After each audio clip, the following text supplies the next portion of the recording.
سلوا التاريخ كم مجدا سطرنا على صفحاته وبه تغنى.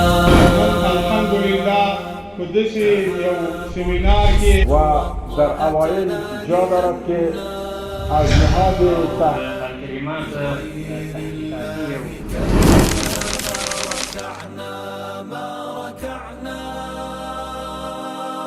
اول ما برایتان گفتیم که با هر کاری که مشغول هستیم هدف اصلی ای است که ما و شما به روز آخرت کامیاب باشیم.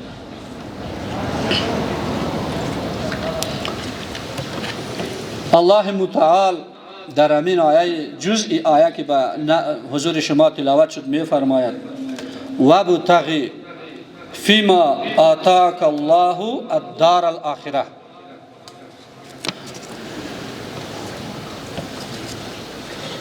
اکثر مفسرین این چنین تفسیر کرده وابتغی طلب کن فیما آتاک الله در او چیزای خداوند برای تو داده است، عمر، مال، قوت، همه را شامل است. این عمری را که الله متعال برایتان داده، مالی را که الله متعال برایتان داده، قوت و جوانی را که الله متعال برایتان داده، به توسط این شما دار آخرت را، کامیابی روزی محشر را طلب کنید. ولا تنس نصیبک من الدنیا. مفسرین می فرماید که این جمله بعدی این تأکید جمله اول است.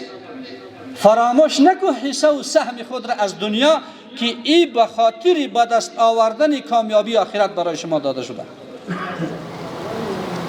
این وقت، این جوانی، این صحت، توانمندی، همه به خاطر است که ما و شما آمادگی را به روز آخرت داشته باشیم، کامیابی روز آخرت به دست بیاریم.